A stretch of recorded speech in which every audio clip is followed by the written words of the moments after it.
We love open water swimming, but it's different to pool swimming. In order to be safe and to enjoy it, there are a few things that you need to know.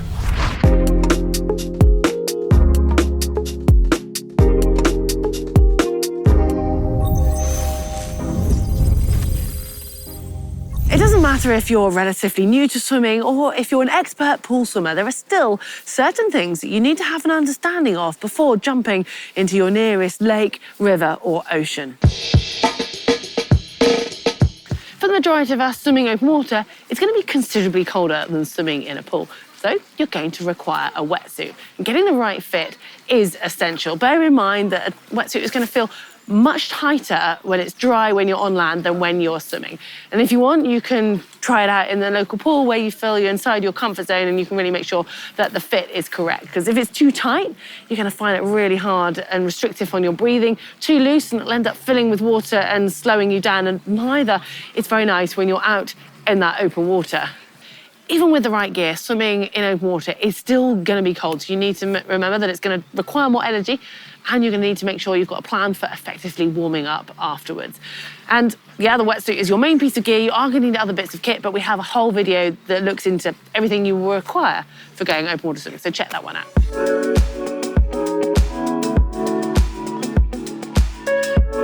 Well, every time you head to your local pool, you kind of know what you're going to get, don't you? You know how long the lane is, you know the water temperature roughly, and you probably know which way you're going to be swimming as well. And when you come to open water, one of the most significant things that people miss is the wall, pushing off the wall. Now, obviously it gives you momentum, but it also gives you that opportunity for a break. When you get to open water, there is nowhere to have a break, nothing to hold on to catch your breath. So ideally, you want to find somewhere where it's quite shallow or you're staying near the edge. Even though you're going to be doing that, you still want to make sure that you're confident and happy in swimming continuously. So when you go to the pool, just make sure you practice doing some swims where you don't actually take a rest at the wall.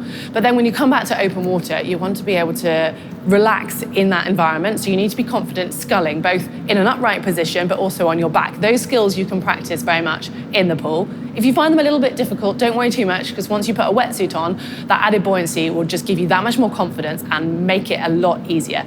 Also, practicing a bit of backstroke and breaststroke are two strokes that you can just get a little bit more air into your lungs, and if you're confident at them doing them in the pool, then you'll find that they're just a bit of a safety net when you head to open water. Now, the final thing that's probably one of the more significant differences of leaving the environment of the swimming pool and heading to open water is the fact you don't have a black line down the middle of the pool. So there's nothing telling you how to go in a straight line or what direction to go in. So when you get to your open water venue, you want to have a look around, check for any landmarks that are significant and maybe any buoys, and then work out how you're going to sight from them. Again, you can practice sighting skills in the pool to a certain degree. So maybe put something at the end of the lane and you're looking up to make sure you can see it. So just make sure you've got all of those skills dialed in the pool and you'll feel so much more confident when you head to the open water.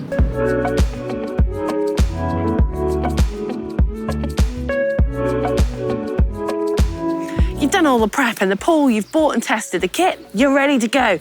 But hang on, before you go jumping into your nearest open water and swimming away from the shore, there are a few things that you still need to consider. The first is choosing the right venue. And if you've got somewhere nearby that is a dedicated swimming area with a lifeguard like we have here at Bobstead, then great, you're good to go.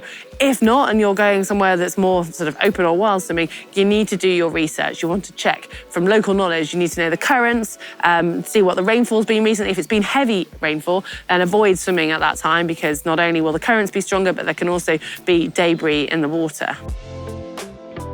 Then plan your route, and whatever you do, make sure you let someone know on land where you're going and how far you're going for. Hopefully, though, you'll have bright enough kit and tow floats that you're going to be visible. And most importantly, swim with a buddy. Safety in numbers is definitely a thing when it comes to open water swimming.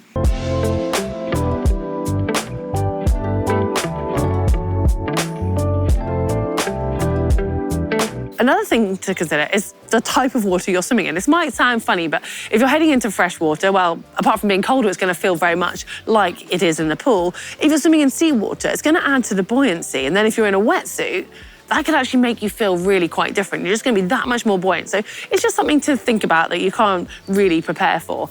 And then it's the actual state, the sea state, the water state, so to speak.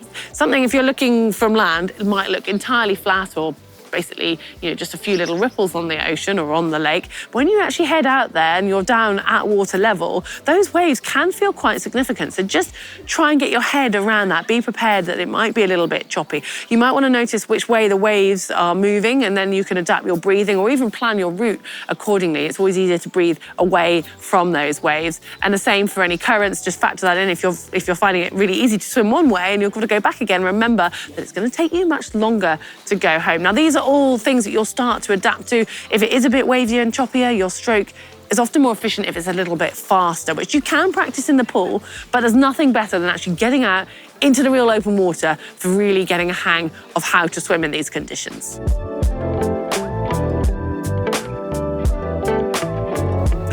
Open water swimming is hard work. I don't just think you can simply translate a swim session that's your favourite and take it to open water swimming. It doesn't quite work like that.